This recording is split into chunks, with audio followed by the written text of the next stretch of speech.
ನಮಸ್ಕಾರ ಸ್ನೇಹಿತರೆ, ಈ ದಿನ ನಾವು ಜುಲೈ 19ರ ಕರೆಂಟ್ ಅಫೇರ್ಸ್ನ ನೋಡೋಣ. ಮೊದಲನೇ ಪ್ರಶ್ನೆ ಬಂದುಬಿಟ್ಟು ಫಿಫಾ ವರ್ಲ್ಡ್ ಕಪ್ ಮೇಲಿದೆ. Statement based question. 2026ರ ಫಿಫಾ ವಿಶ್ವಕಪ್ ಫೈನಲ್ನಲ್ಲಿ ಸ್ಪೇನ್ ದೇಶವು ಅರ್ಜೆಂಟೈನಾವನ್ನು ಸೋಲಿಸಿ ಚಾಂಪಿಯನ್ ಆಯಿತು. ಸರಿಯಾದ ಆನ್ಸರ್ ಇದು. 1-0 ಅಂತರದಿಂದ ಸ್ಪೇನ್ ದೇಶ ಅರ್ಜೆಂಟೈನಾವನ್ನು ಸೋಲಿಸಿ ಚಾಂಪಿಯನ್ ಆಗಿರ್ತಕ್ಕಂಥದ್ದು. ಎರಡನೇ ಸ್ಟೇಟ್ಮೆಂಟ್ ಏನು ಕೊಟ್ಟಿದ್ದಾರೆ ಅಂದರೆ, ಈ ಪಂದ್ಯಾವಳಿಯಲ್ಲಿ ಪ್ರಥಮ ಬಾರಿಗೆ 48 ತಂಡಗಳು ಭಾಗವಹಿಸಿದ್ದವು. ಇದು ಕೂಡ ಸರಿಯಾದ ಸ್ಟೇಟ್ಮೆಂಟ್ ಆಗಿರುತ್ತೆ. ನೆಕ್ಸ್ಟ್ ಸ್ಟೇಟ್ಮೆಂಟ್ ನೋಡಿ, ಅತ್ಯುತ್ತಮ ಆಟಗಾರನಿಗಾಗಿ ನೀಡಲಾಗುವ ಗೋಲ್ಡನ್ ಬಾಲ್ ಪ್ರಶಸ್ತಿಯನ್ನು ರೋಡ್ರಿ ಅವರು ಪಡೆದಿರುತ್ತಾರೆ. ಇದು ಕೂಡ ಸರಿಯಾದ ಸ್ಟೇಟ್ಮೆಂಟೇ. ಹಾಗಾದರೆ ಯಾವ option right? Option D is the right answer. ನೋಡಿ,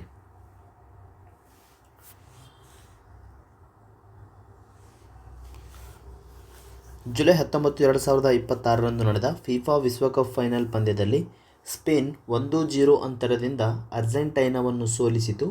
ಇದು ಫಿಫಾ ಇತಿಹಾಸದಲ್ಲೇ 48 ತಂಡಗಳು ಸ್ಪರ್ಧಿಸಿ ಮೊದಲ ವಿಶ್ವಕಪ್ ಆಗಿದ್ದು, 48 ತಂಡಗಳು ಸ್ಪರ್ಧಿಸಿದ ಇದು ಮೊದಲ ಫಿಫಾ ವರ್ಲ್ಡ್ ಕಪ್ ಆಗಿದೆ. ಮಿಡ್ಫೀಲ್ಡರ್ ರೋಡ್ರಿ ಅತ್ಯುತ್ತಮ ಪ್ರದರ್ಶನಕ್ಕಾಗಿ ಗೋಲ್ಡನ್ ಬಾಲ್ ತನ್ನದಾಗಿಸಿಕೊಂಡಿದ್ದಾರೆ. ಯಾರು? ರೋಡ್ರಿ. ನೋಡಿ, ಫಿಫಾ ವರ್ಲ್ಡ್ ಕಪ್ ಸ್ಥಾಪನೆಯಾಗಿದ್ದು 1904ರಲ್ಲಿ ಪ್ಯಾರಿಸ್ನಲ್ಲಿ ಸ್ಥಾಪನೆಯಾಯಿತು.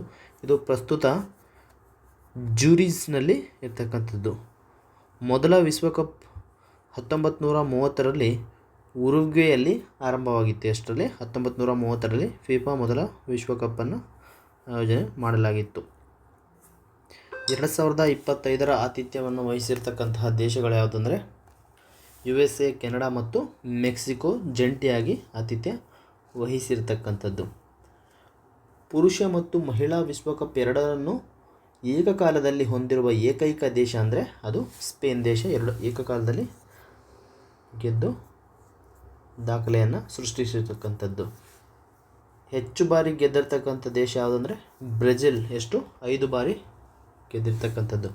ಭಾರತದ ಮೊದಲ ಮತ್ತು ಅತ್ಯಂತ ಆಳವಾದ ಭೂ ಉಷ್ಣ ಬಾವಿಗಳನ್ನು ಇತ್ತೀಚೆಗೆ ಎಲ್ಲಿ ನಿರ್ಮಿಸಲಾಗಿದೆ? ಎಲ್ಲಿ ಅಂದರೆ ಲಡಾಖ್ನ ಪೂಗಾ ಕಣಿವೆಯಲ್ಲಿ. Option B is the right answer. ನೋಡಿ, ಜಿಯೋಥರ್ಮಲ್ ವೆಲ್ಸ್. ಎಲ್ಲಿ? ಲಡಾಖ್ನ ಪೂಗಾ ಕಣಿವೆ. ನೋಡಿ, ಲಡಾಖ್ನ ಪೂಗಾ ಕಣಿವೆಯಲ್ಲಿ 1000 ಮೀಟರ್ ಆಳದಲ್ಲಿ ಭಾರತದ ಅತ್ಯಂತ ಯಶಸ್ವಿ ಭೂ ಉಷ್ಣ ಸಂಶೋಧನಾ ಬಾವಿಗಳನ್ನು ಕೊರೆಯಲಾಗಿದೆ. ಈ ಯೋಜನೆಯು ಭಾರತದಲ್ಲಿ ಪ್ರಥಮ ಬಾರಿಗೆ 1 ಮೆಗಾವ್ಯಾಟ್ ನವೀಕರಿಸಬಹುದಾದ ಭೂ ಉಷ್ಣ ವಿದ್ಯುತ್ ಉತ್ಪಾದನೆಗೆ ಅಡಿಪಾಯ ಹಾಕಿರ್ತಕ್ಕಂಥದ್ದು. ನೋಡಿ, ಸಮುದ್ರ ಮಟ್ಟದಿಂದ ಸುಮಾರು 14,000 ಅಡಿ ಎತ್ತರದಲ್ಲಿರುವ ಜಗತ್ತಿನ ವಿಶಿಷ್ಟ ಯೋಜನೆ ಇದು. ನೋಡಿ, ಭಾರತದ ಜಿಯೋಥರ್ಮಲ್ ಅಧ್ಯಯನಗಳ ಮುಂಚೂಣಿ ಯಾರಂದರೆ ಡಾಕ್ಟರ್ MS ಕೃಷ್ಣನ್ ಅವರು ಭಾರತದಲ್ಲಿ ಜಿಯೋಥರ್ಮಲ್ ಅಧ್ಯಯನವನ್ನು ಮೊದಲ ಬಾರಿಗೆ ಕೈಗೊಂಡಿರ್ತಕ್ಕಂಥದ್ದು. ಇದರ ಉದ್ದೇಶ ಬಂದ್ಬಿಟ್ಟು ನೆಟ್ ಜೀರೋ ಗುರಿಯನ್ನು ಹೊಂದಿರತಕ್ಕಂಥದ್ದು. ಭಾರತದ 2070ರ ಶೂನ್ಯ ಇಂಗಾಲ ಹೊರಸೂಸುವಿಕೆ ಗುರಿಗೆ ಇದು ಸಹಾಯವಾಗಿರ್ತಕ್ಕಂಥದ್ದು. ಸೌರ ಮತ್ತು ಮಾರುತಗಳಿಗಿಂತ ಭಿನ್ನವಾಗಿ 24/7 ವಿದ್ಯುತ್ ಒದಗಿಸುವ ಶಕ್ತಿ ಹೊಂದಿರತಕ್ಕಂಥದ್ದು. ಯಾವುದು? Geothermal Wells.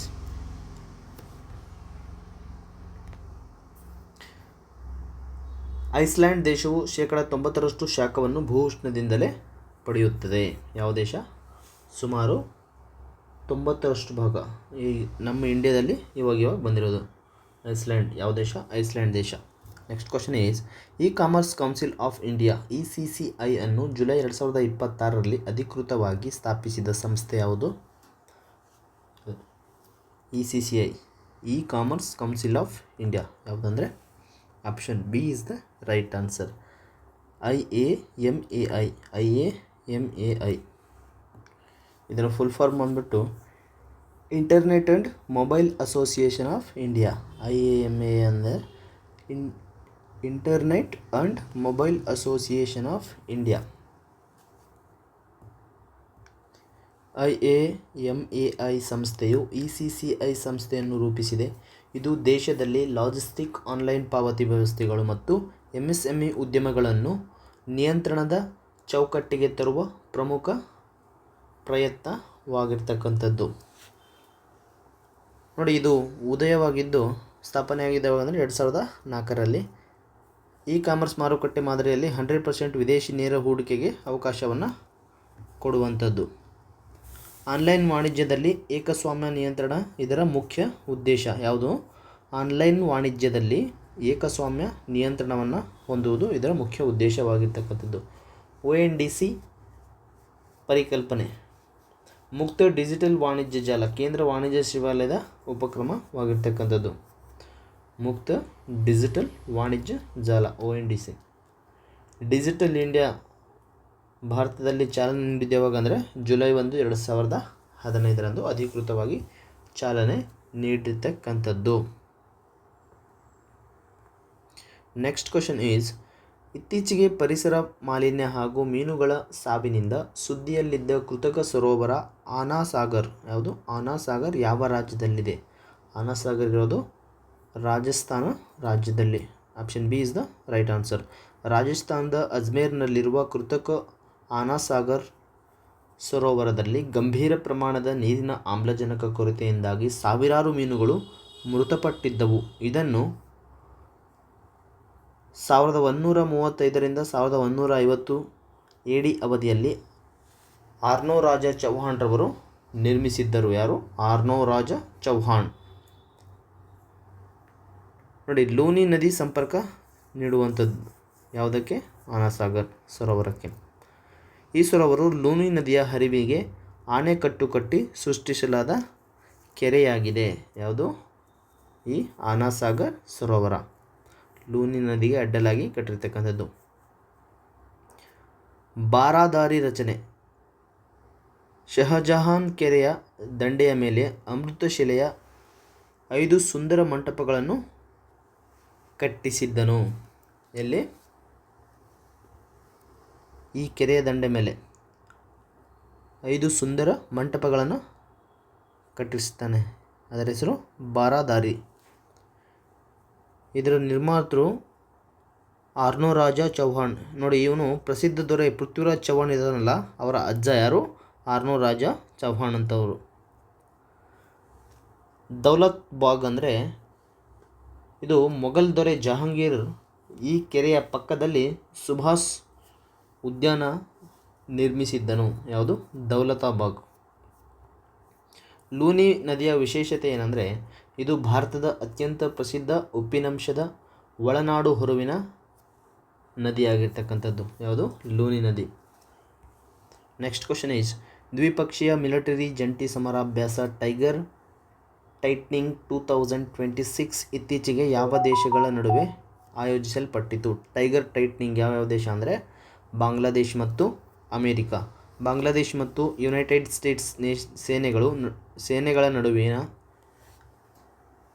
ದ್ವಿಪಕ್ಷೀಯ ಭಯೋತ್ಪಾದನೆ ನಿಗ್ರಹ ಕಾರ್ಯಾಚರಣೆಗಳ ಸುಧಾರಣೆಗಾಗಿ ಟೈಗರ್ ಟೈಟ್ನಿಂಗ್ 2026 ಜಂಟಿ ಸಮರಾಭ್ಯಾಸವು ಜುಲೈ 19 ಯಶಸ್ವಿಯಾಗಿ ಚಾಲನೆ ಪಡೆದಿರತಕ್ಕಂಥದ್ದು. ಯಾವುದು? ಟೈಗರ್ ಟೈಟ್ನಿಂಗ್ 2026 ಇತ್ತೀಚೆಗೆ ನಡೀತಿರ್ತಕ್ಕಂತಹ ಪ್ರಮುಖ ಯುದ್ಧಾಭ್ಯಾಸಗಳು ಯಾವುದು ಅಂದರೆ ಸಂಪ್ರೀತಿ ಯಾವ್ಯಾವ ದೇಶದ ಮಧ್ಯೆ ನಡೆಯುತ್ತೆ ಅಂದರೆ ಭಾರತ ಮತ್ತು ಬಾಂಗ್ಲಾದೇಶಗಳ ಭೂಸೇನೆಗಳ ನಡುವೆ ನಡೆಯುವಂಥ ಅಭ್ಯಾಸ ಯಾವುದು ಅಂದರೆ ಸಂಪ್ರೀತಿ. ವಜ್ರ ಪ್ರಹಾರ ಯಾವ ದೇಶದ ನಡುವೆ ನಡೆಯುತ್ತೆ ಅಂದರೆ ಭಾರತ ಮತ್ತು USA ನಡುವೆ ವಿಶೇಷ ಕಮಾಂಡೋ ಪಡೆಗಳ ಅಭ್ಯಾಸವಾಗಿರ್ತಕ್ಕಂಥದ್ದು. ಯಾವುದು? ವಜ್ರ ಪ್ರಹಾರ್. ಮಲಬಾರ್ ಇದು ಕ್ವಾಡ್ ಸದಸ್ಯ ರಾಷ್ಟ್ರಗಳು ನಡೆಸುವ ಬಹುಪಕ್ಷೀಯ ಜಲಸೇನಾ ಅಭ್ಯಾಸ.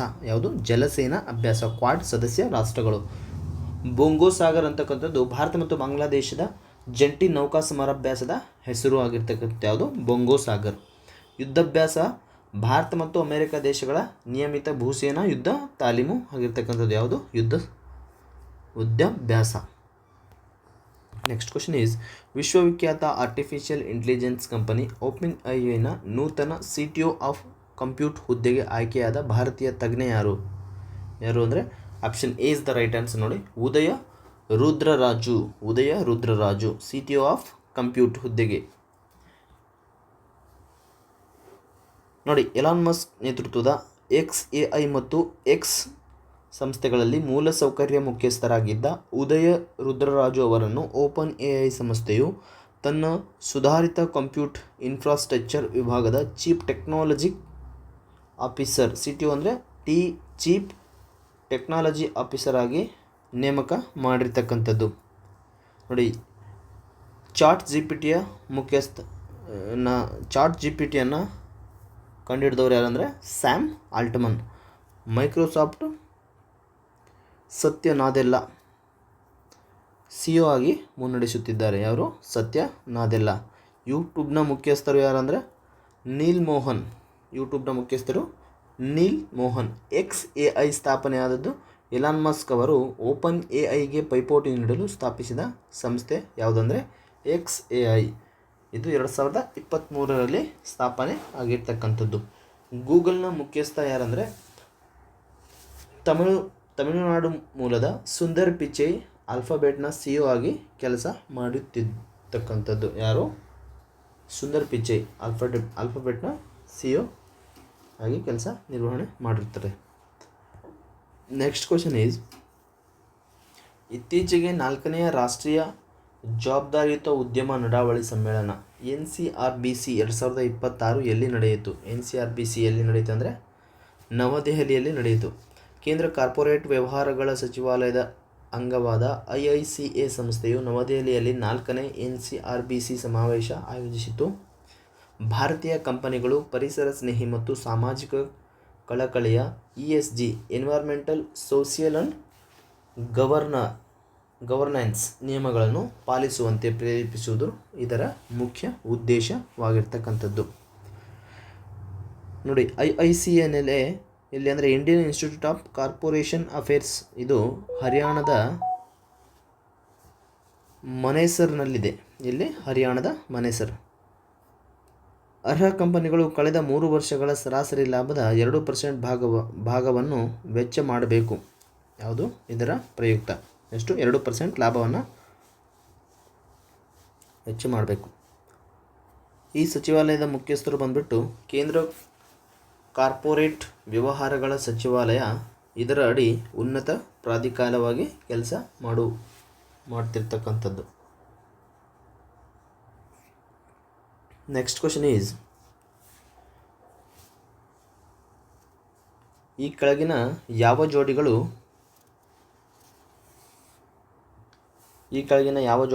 ಸರಿಯಾಗಿ ಹೊಂದಾಣಿಕೆಯಾಗಿರುತ್ತದೆ ಅಂತ ಕೇಳಿದರೆ, ಒಮಿಕ್ರಾನ್ RF5 ಇದು ಭಾರತದ ಇತ್ತೀಚೆಗೆ ಪತ್ತೆಯಾದ ಕೊರೋನಾ ರೂಪಾಂತರ ತಳಿ. ಇದು ಸರಿಯಾದ ಉತ್ತರ. ಯಾವುದು? ಒಮಿಕ್ರಾನ್ RF5 ಭಾರತದಲ್ಲಿ ಇತ್ತೀಚೆಗೆ ಪತ್ತೆಯಾದ ಕೊರೋನಾ ರೂಪಾಂತರ ತಳಿ. ಕುಕ್ರೈಲ್ ನೈಟ್ ಸಫಾರಿ ಎಲ್ಲಿ ಇತ್ತೀಚೆಗೆ ಪ್ರಾರಂಭವಾಗಿದೆ ಅಂದರೆ ಲಕ್ನೋ. ನೋಡಿ, ಲಕ್ನೋದಲ್ಲಿ ದೇಶದ ಮೊದಲ ರಾತ್ರಿ ಸಫಾರಿ ಯೋಜನೆಯನ್ನು ಆರಂಭ ಮಾಡಿರ್ತಕ್ಕಂಥದ್ದು ಕುಕ್ರೈಲ್ ನೈಟ್ ಸಫಾರಿ. ಫೆರನ್ ಟೋರೆಸ್ ಇತ್ತೀಚೆಗೆ ಗೋಲ್ ಗಳಿಸಿ ವಿಜೇತರಾದ ಸ್ಪೇನ್ ಫುಟ್ಬಾಲ್ ಆಟಗಾರ. ಯಾರು? ಫೆರನ್ ಟೋರೆಸ್. ಈ 3 ಸ್ಟೇಟ್ಮೆಂಟ್ಗಳು ಸರಿಯಾಗಿರ್ತಕ್ಕಂಥದ್ದು. ಮೇಲನ್ನು ಎಲ್ಲವೂ ಸರಿಯಾಗಿದೆ. ನೋಡಿ, ಆಂಧ್ರದಲ್ಲಿ ಒಮಿಕ್ರಾನ್ RF5 ಕೋವಿಡ್ ರೂಪಾಂತರಿ ಪತ್ತೆಯಾಗಿದೆ. ಸುಪ್ರೀಂ ಕೋರ್ಟ್ ಅಕ್ಟೋಬರ್ ವೇಳೆಗೆ ಲಕ್ನೋದಲ್ಲಿ ಕುಕ್ರೈಲ್ ನೈಟ್ ಸಫಾರಿ ಪ್ರಸ್ತಾವನೆಗೆ ಮುದ್ರೆ ಹಾಕಿರ್ತಕ್ಕಂಥದ್ದು. ಸ್ಪ್ಯಾನಿಷ್ ಆಟಗಾರ ಫೆರನ್ ಟೋರೆಸ್ ಫಿಫಾ ಕಪ್ ಜಯದಲ್ಲಿ ಪ್ರಮುಖ ಪಾತ್ರ ವಹಿಸಿರ್ತಕ್ಕಂಥದ್ದು. ನೋಡಿ, ರಾಷ್ಟ್ರೀಯ ವೈರಾಲಜಿ ಸಂಸ್ಥೆ ಇರೋದೆಲ್ಲಿ ಅಂದರೆ ಪುಣೆಯಲ್ಲಿ. ಕೊರೋನಾ ವೈರಸ್ಸನ್ನು SARS-CoV-2 ಎಂದು ಅಧಿಕೃತವಾಗಿ ಕರೆಯಲಾಗುತ್ತದೆ. ಯಾವುದು? COVID-19 SARS-CoV-2. ಭಾರತದಲ್ಲಿ ಸಾಂಕ್ರಾಮಿಕ ರೋಗಗಳ ನಿಯಂತ್ರಣದ ಉನ್ನತ ಸಂಸ್ಥೆ ಯಾವುದಂದರೆ ICMR. ಯಾವುದು? ICMR. ಲಕ್ನೋದಲ್ಲಿ ನೈಟ್ ಸಫಾರಿ ಜಗತ್ತಿನ ಮುಂಚೂಣಿ. ಜಗತ್ತಿನಲ್ಲೇ ಮೊದಲ ಬಾರಿಗೆ ಸ್ಟಾರ್ಟ್ ಮಾಡಿದ್ದು ಸಿಂಗಾಪುರ. ಈಗ ಲಕ್ನೋದಲ್ಲಿ ನೈಟ್ ಸಫಾರಿನ ಸ್ಟಾರ್ಟ್ ಮಾಡಿರ್ತಕ್ಕಂಥದ್ದು. ನೋಡಿ, ನೆಕ್ಸ್ಟ್ ಕ್ವಶನ್, ಭಾರತದಲ್ಲಿ ಸುಮಾರು 40ಕ್ಕೂ ಹೆಚ್ಚು ಬೇಳೆ ತಳಿಗಳ ಜಿನೋಮ್ ಎಡಿಟಿಂಗ್ ಸಂಶೋಧನೆ ನಡೆಸುತ್ತಿರುವ ಸಂಸ್ಥೆ ಯಾವುದಂದರೆ ಐ.ಸಿ.ಎ.ಆರ್ ಜಿನೋಮ್. ಭಾರತೀಯ ಕೃಷಿ ಸಂಶೋಧನಾ ಮಂಡಳಿ ದೇಶದಲ್ಲಿ ಹವಾಮಾನ ವೈಪರೀತ್ಯ ಮತ್ತು ಕೀಟ ನಿರೋಧಕ ಶಕ್ತಿ ಹೊಂದಿರುವ 40ಕ್ಕೂ ಹೆಚ್ಚು ಪ್ರಮುಖ ಬೆಳೆಗಳ ಜಿನೋಮ್ ತಿದ್ದುಪಡಿ ಪ್ರಯೋಗಗಳನ್ನು ಅತ್ಯಂತ ವೇಗವಾಗಿ ಪ್ರಗತಿಗೊಳಿಸಿರ್ತಕ್ಕಂಥದ್ದು. ಐ.ಸಿ.ಎ.ಆರ್ ಜನ್ಮ ತಾಳಿದ್ದು ಯಾವಾಗ ಅಂದರೆ 16 ಜುಲೈ 1929. ಇದರ ಪ್ರಧಾನ ಕಚೇರಿ ಇರೋದು ನವದೆಹಲಿಯಲ್ಲಿ. ಹಸಿರು ಕ್ರಾಂತಿಯ ಪಿತಾಮಹ ಅಂತ ಯಾರಿಂದ ಕರೀತೇವೆ? ಭಾರತೀಯ ಹಸಿರು ಕ್ರಾಂತಿಯ ಪಿತಾಮಹ ಎಂದರು ಡಾಕ್ಟರ್ ಎಂ.ಎಸ್. ಸ್ವಾಮಿನಾಥನ್ ರವರಿಗೆ ಕರೆಯುವಂಥದ್ದು. ಮೊದಲ GM ಬೆಳೆ ಯಾವುದಂದರೆ B T cotton. Next question is, ಇತ್ತೀಚೆಗೆ ಜುಲೈ 18, 2026 ದೈವಾಧೀನರಾದ ಪ್ರಮುಖ ಗಣ್ಯ ವ್ಯಕ್ತಿ ಶ್ರೀಮತಿ ಚೆನ್ನಮ್ಮರವರು ಹಿನ್ನೆಲೆ ಏನಂದರೆ ಇವರು ಭಾರತದ ಮಾಜಿ ಪ್ರಧಾನಿ H.D. ದೇವೇಗೌಡ ಅವರ ಧರ್ಮಪತ್ನಿ ಆಗಿರ್ತಕ್ಕಂಥದ್ದು. ಯಾರು? ಮಾಜಿ ನೋಡಿ 11ನೇ ಪ್ರಧಾನಿಯಾಗಿ H.D. ದೇವೇಗೌಡರವರು 1996ರಿಂದ 1997ರವರೆಗೆ ದೇಶದ 11ನೇ ಪ್ರಧಾನಿಯಾಗಿ ಕೆಲಸ ಮಾಡಿರ್ತಕ್ಕಂಥದ್ದು. ಇವರು ಮುಖ್ಯಮಂತ್ರಿ ಆಗಿರ್ತಕ್ಕಂಥ ಅವಧಿ ಯಾವಾಗ? 1994ರಿಂದ 1996ರವರೆಗೆ ಕರ್ನಾಟಕ ರಾಜ್ಯದ 14ನೇ CM ಆಗಿ ಸೇವೆ ಸಲ್ಲಿಸಿದ್ದಾರೆ. ಯಾರು? ದೇವೇಗೌಡ. ಪ್ರಸ್ತುತ ದೇವೇಗೌಡರವರು ರಾಜ್ಯಸಭೆಯ ಹಿರಿಯ ಸಂಸದ ಸದಸ್ಯರಾಗಿ ಮುಂದುವರೆದಿದ್ದಾರೆ. ಯಾರು? H.D. ದೇವೇಗೌಡರು. ಏಕೈಕ ಕನ್ನಡಿಗ ಪ್ರಧಾನಿ ಯಾರಂದರೆ ಅದು ನಮ್ಮ H.D. ದೇವೇಗೌಡ. ದೇಶದ ರಾಜಕೀಯ ಕ್ಷೇತ್ರದಲ್ಲಿ ಅವರನ್ನು ಜನಪ್ರಿಯವಾಗಿ ಮಣ್ಣಿನ ಮಗ ಎಂದು ಕರೆಯಲಾಗುತ್ತದೆ. ನೋಡಿ, ಇವರ ಇನ್ನೊಂದು ಸ್ಪೆಷಾಲಿಟಿ ಏನಂದರೆ ಪಂಜಾಬ್ನಲ್ಲಿ ಇವರ ಹೆಸರಿನ ಭತ್ತದ ತಳಿಯನ್ನು ಪ್ರಚಲಿತಕ್ಕೆ ತಂದಿರತಕ್ಕಂಥದ್ದು ದೇವೇಗೌಡ. ಅದಕ್ಕೆ ಅವನಿಗೆ ಮಣ್ಣಿನ ಮಗ ಎಂಬ ಬಿರುದನ್ನು ಕೊಟ್ಟಿರ್ತಕ್ಕಂಥದ್ದು. ನೋಡಿ, ಕೆಲವು ಒನ್ ಲೈನರ್ ಕ್ವಶನ್ಗಳಿದ್ದಾವೆ, ನೋಡ್ಕೊಂಬರೋಣ. ಇತ್ತೀಚೆಗೆ ಮಧ್ಯಪ್ರದೇಶದ ಪ್ರಾಚ್ಯವಸ್ತು ಇಲಾಖೆಯು ಪತ್ತೆ ಹಚ್ಚಿದ ಅಪರೂಪದ ಹಸ್ತಪ್ರತಿಗಳು ಯಾವ ಪ್ರಮುಖ ಐತಿಹಾಸಿಕ ಘಟನೆಗೆ ಸಂಬಂಧಿಸಿವೆ ಅಂದರೆ 1857ರ ಪ್ರಥಮ ಸ್ವಾತಂತ್ರ್ಯ ಸಂಗ್ರಾಮ ಅಂದರೆ ಸಿಪಾಯಿ ದಂಗೆಗೆ ಸಂಬಂಧಿಸಿರ್ತಕ್ಕಂಥದ್ದು. ಕೇಂದ್ರ ಅಲ್ಪಸಂಖ್ಯಾತ ವ್ಯವಹಾರಗಳ ಸಚಿವಾಲಯದಿಂದ ರಾಷ್ಟ್ರೀಯ ಅಲ್ಪಸಂಖ್ಯಾತರ ಆಯೋಗದ ನೂತನ ಅಧ್ಯಕ್ಷರಾಗಿ ನೇಮಕಗೊಂಡವರು ಯಾರಂದರೆ ಹರ್ಜಿತ್ ಸಿಂಗ್ ಗ್ರೇವಾಲ್. ಏಕದಿನ ಮತ್ತು T20 ಕ್ರಿಕೆಟ್ ಇತಿಹಾಸದಲ್ಲಿ ಭಾರತದ ಪರ ಅತ್ಯಂತ ವೇಗವಾಗಿ 100 ವಿಕೆಟ್ ಹಾಗೂ 1000 ರನ್ ಪೂರೈಸಿದ ಹೆಗ್ಗಳಿಕೆಗೆ ಪಾತ್ರರಾದವರು ಆಲ್ರೌಂಡರ್ ಹಾರ್ದಿಕ್ ಪಾಂಡ್ಯ. ನೆಕ್ಸ್ಟ್ ನೋಡಿ, ಬ್ರಹ್ಮಾಂಡದ ಆರಂಭಿಕ ಹಂತ ಅತ್ಯಂತ ಸಾಂದ್ರವಾದ ನಕ್ಷತ್ರಪುಂಜಗಳಾದ ಲಿಟಲ್ ರೆಡ್ ಡಾಟ್ಸ್ಗಳನ್ನು ಪತ್ತೆ ಹಚ್ಚಿದ ಬಾಹ್ಯಾಕಾಶ ಉಪಕರಣ ಯಾವುದು ಅಂದರೆ ಜೇಮ್ಸ್ ವೆಬ್ ಬಾಹ್ಯಾಕಾಶ ದೂರದರ್ಶಕ. ಯಾವುದು? ಜೇಮ್ಸ್ ವೆಬ್ ಬಾಹ್ಯಾಕಾಶ. ಇತ್ತೀಚೆಗೆ ಒಡಿಶಾದ ಪಾರಾದೀಪ್ನಲ್ಲಿ ಇಫ್ಕೋ ತನ್ನ ಸಲ್ಫ್ಯೂರಿಕ್ ಆ್ಯಸಿಡ್ ಪ್ಲಾಂಟನ್ನು ಉದ್ಘಾಟಿಸಿದ ಕೇಂದ್ರ ಸಚಿವರು ಯಾರಂದರೆ ಗೃಹ ಮತ್ತು ಸಹಕಾರ ಸಚಿವ ಅಮಿತ್ ಶಾ. ಭಾರತ ಸರ್ಕಾರ ಬಿಡುಗಡೆ ಮಾಡಿದ ಬಜೆಟ್ ವರದಿಗಳ ಪ್ರಕಾರ ವಿದೇಶಿ ನೆರವು ಫಾರಿನ್ ಏಡ್ ನೀತಿಯಡಿ ಭಾರತ ಗರಿಷ್ಠ ನೆರವು ನೀಡುವ ದೇಶ ಯಾವುದು? ಭಾರತ ಯಾವ ದೇಶಕ್ಕೆ ಗರಿಷ್ಠ ನೆರವನ್ನು ನೀಡುತ್ತಂದರೆ ಅದು ಭೂತಾನ್ ದೇಶಕ್ಕೆ. ನೆಕ್ಸ್ಟ್ ಕ್ವಶನ್ ಈಸ್, ಭಾರತೀಯ ರಕ್ಷಣೆ ಕ್ಷೇತ್ರದಲ್ಲಿ ಸದಾ ಸುದ್ದಿಯಲ್ಲಿರುವ ಸ್ವಯಂಚಾಲಿತ ಫಿರಂಗಿ ಬಂದೂಕು K9 ವಜ್ರ T ಅನ್ನು ತಯಾರಿಸುವ ಕಂಪನಿ ಯಾವುದಂದರೆ ಲಾರ್ಸೆನ್ ಅಂಡ್ ಟರ್ಬೋ L&T. ಇದು ಗುಜರಾತ್ನ ಹಜೀರಾ ಉತ್ಪಾದನಾ ಕೇಂದ್ರದಲ್ಲಿ ಇರ್ತಕ್ಕಂಥದ್ದು. ರಾಷ್ಟ್ರೀಯ ವೈದ್ಯಕೀಯ ಆಯೋಗವು ಜಾರಿಗೆ ತರಲು ಉದ್ದೇಶಿಸಿರುವ ನಿಯಮಾವಳಿಗಳ ಪ್ರಕಾರ MBBS ಪದವಿ ಮುಗಿಸಲು ಪ್ರಸ್ತಾಪಿತ ಗರಿಷ್ಠ ಕಾಲಮಿತಿ ಎಷ್ಟು ಅಂದರೆ ಒಟ್ಟು 10 ವರ್ಷಗಳು, ಪ್ರಥಮ ವರ್ಷದ ಪ್ರವೇಶದಿಂದ ಹಿಡಿದು. ಭಾರತದಲ್ಲಿ ಬಾಲ ಲೈಂಗಿಕ ಅಪರಾಧಗಳ ನಿಯಂತ್ರಣ ಕಾಯ್ದೆ ಫೋಕ್ಸೋದ ಅನ್ವಯ ಪ್ರಸ್ತುತ ಕಾನೂನಾತ್ಮಕ ಸಮ್ಮತಿ ವಯಸ್ಸು ಏಜ್ ಆಫ್ ಕನ್ಸೆಂಟ್ ಎಷ್ಟಿರಬೇಕಂದ್ರೆ ಅದು 18 ವರ್ಷ ಆಗಿರಬೇಕು ಅಂತ ಹೇಳ್ತದೆ. Thank you so much. Please ದಯವಿಟ್ಟು ನಮ್ಮ ಚಾನಲ್ನ ಸಬ್ಸ್ಕ್ರೈಬ್ ಮಾಡ್ಕೊಳ್ಳಿ ಮತ್ತು ವಿಡಿಯೋನ ಲೈಕ್ ಮಾಡಿ ಅಂತ ಹೇಳ್ತಾ ಈ ಕ್ಲಾಸನ್ನು ಮುಗಿಸ್ತೇನೆ. ನೆಕ್ಸ್ಟ್ ಕ್ಲಾಸಲ್ಲಿ ಸಿಗುವ. Thank you so much. ಧನ್ಯವಾದಗಳು.